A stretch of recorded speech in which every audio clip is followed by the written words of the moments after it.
چاند تاروں کی شان جمالی میں تو، چاند تاروں کی شان جمالی میں تو، سبز پتوں میں پھولوں کی لالی میں تو، سبز پتوں میں پھولوں کی لالی میں تو، خوشے خوشے میں تو، بالی بالی میں تو، ٹہنی ٹہنی میں تو، ڈالی ڈالی میں تو، بوٹے بوٹے میں گل، بوٹے بوٹے میں گل، بوٹے بوٹے میں گل، گل میں بو بو میں تو، اللہ اللہ اللہ اللہ اللہ اللہ۔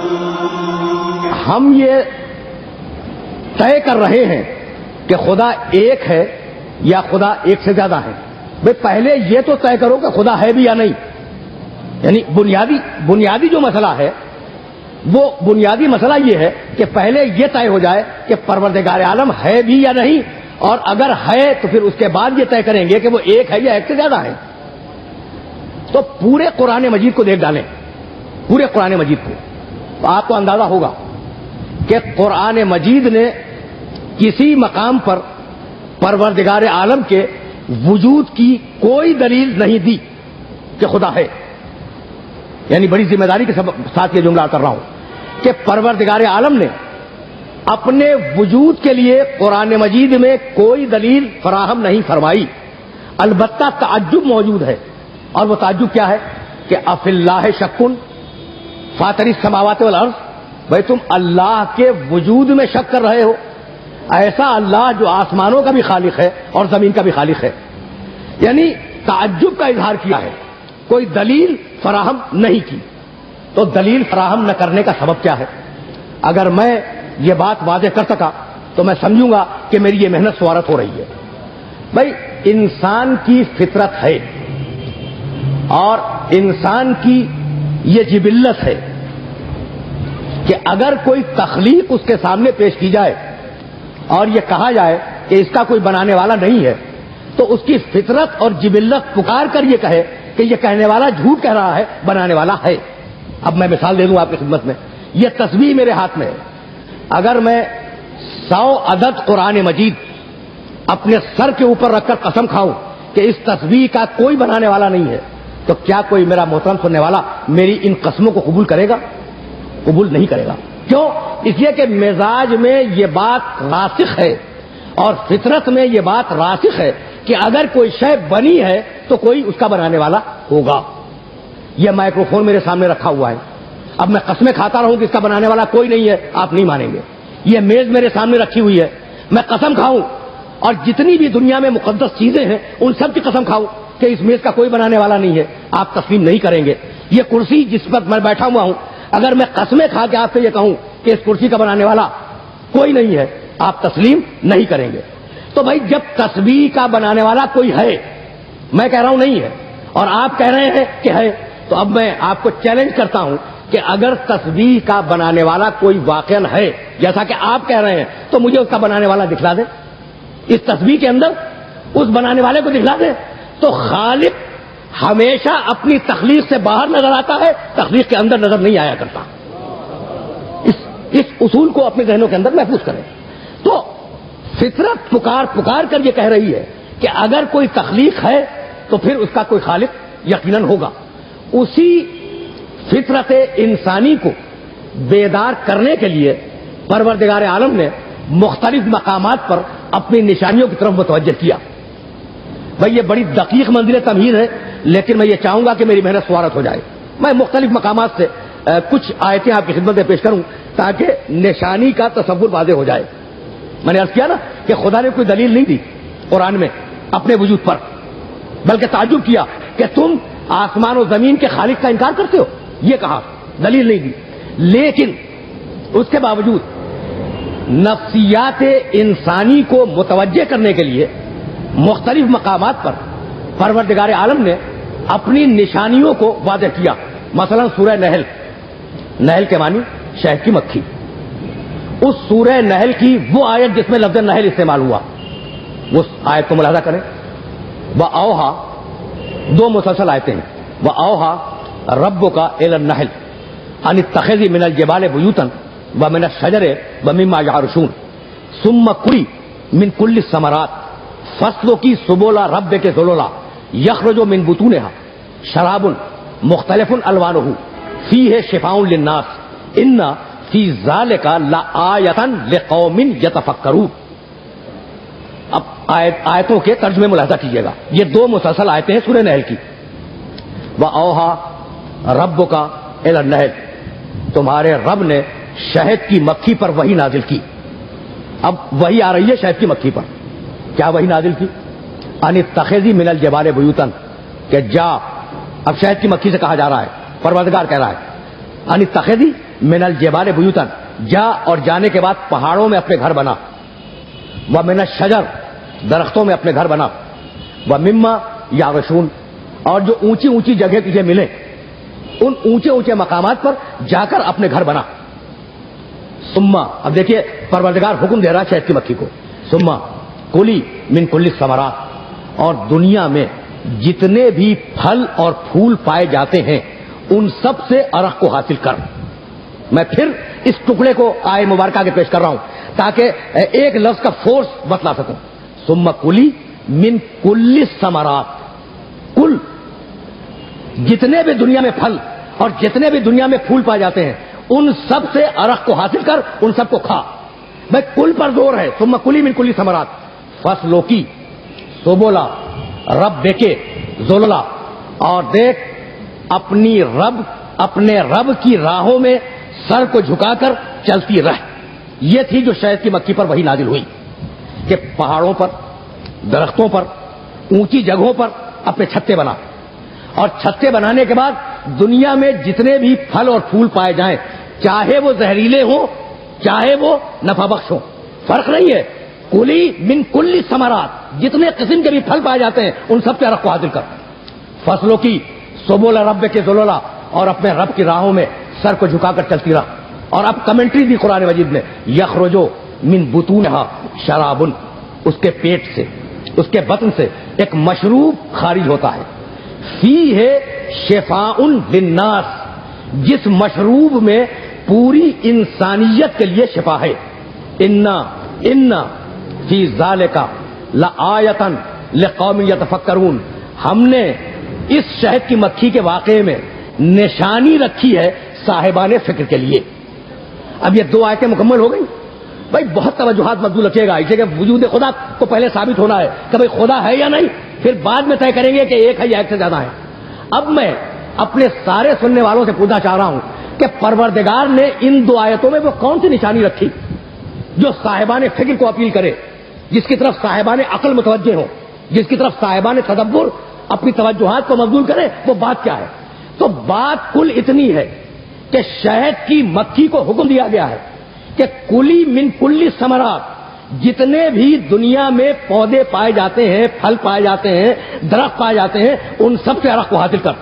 شرط نہیں لگائی کہ جو اچھے ہوں ان سے ارق کو لے اور جو زہریلے ہوں ان سے ارق کو نہ لے, یہ شرط نہیں ہے. ہر ایک سے ارق کو حاصل کر, لیکن جو مشروب بنے, جو چیز بنے وہ شفا ہو پوری انسانیت کے لیے.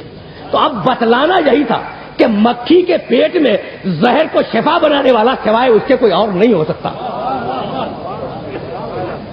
یہ نشانی تھی جو صاحبان فکر کو اور صاحبان عقل کو متوجہ کرنے کے لیے پروردگار نے سورہ نحل میں پیش کی. اور اب اسی سورہ نحل کی نشانی, اب اس کے بعد, یعنی میں نے درمیان سے یہ آیت پڑھی, اب بات کی آیت پڑھ رہا ہوں بہت دور کی. الم یرو, دیکھے گا پھر لفظ آیت استعمال ہو رہا ہے, اور چونکہ پڑھے لکھے صاحبان فکر بیٹھے ہوئے ہیں نا, اور زمانہ بھی نزول قرآن کا زمانہ ہے, اس لیے متوجہ کر رہا ہوں.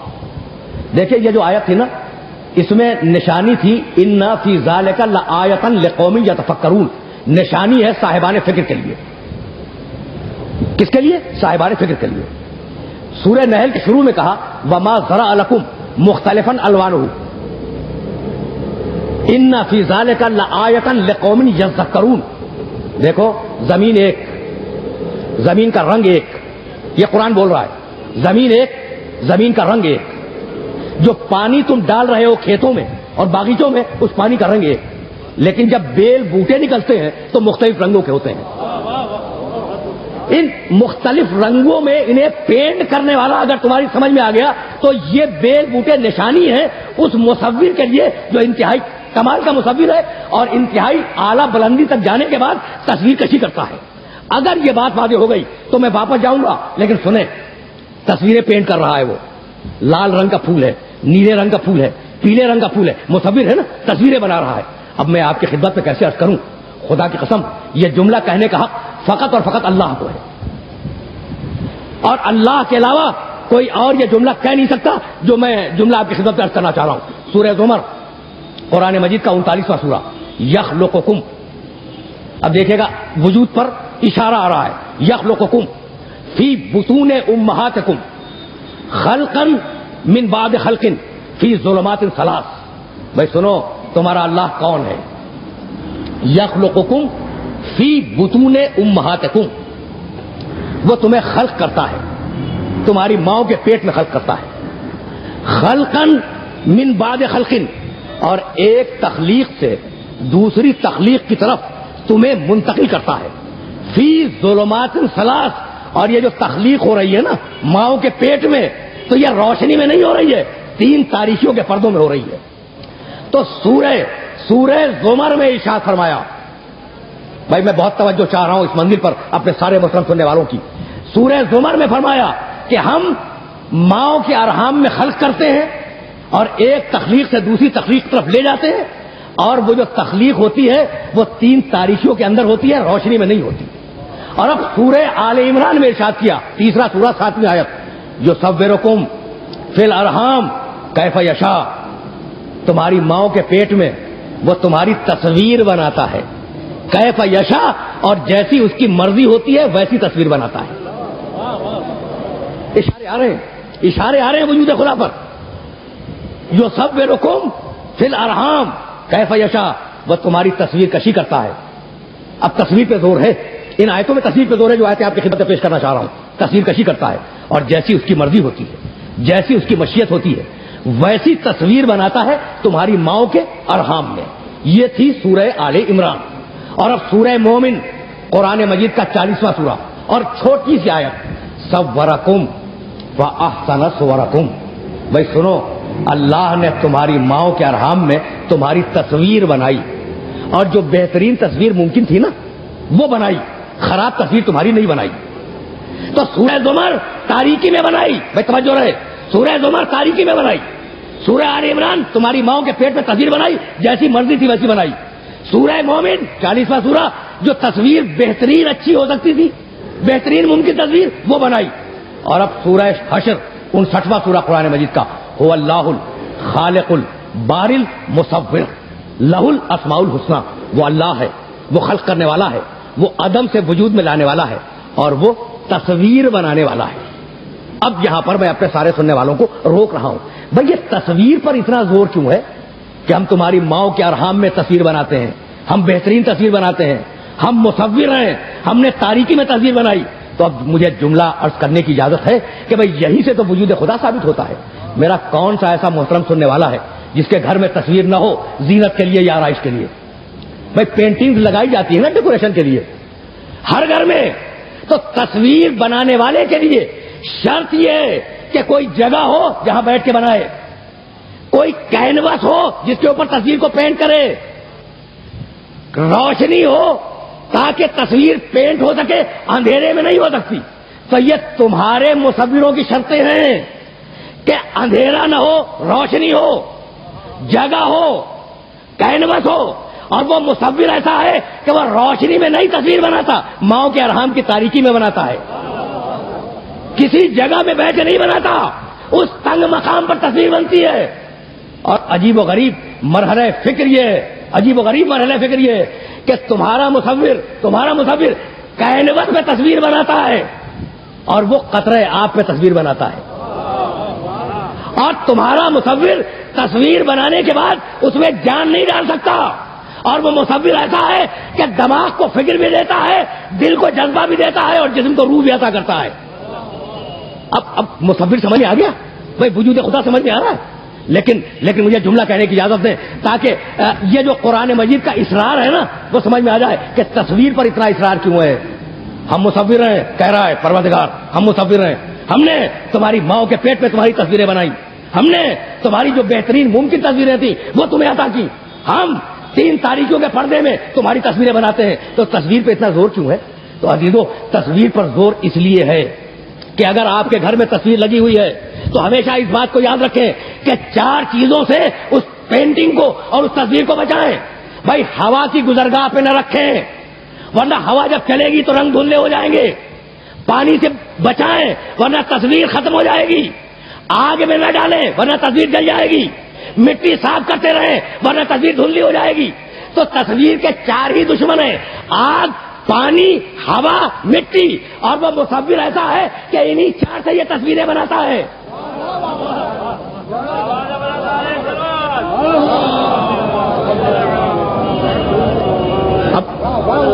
بھائی، اب اس کی تصویر کشی سمجھ میں آئی کہ وہ مصور کیسا ہے؟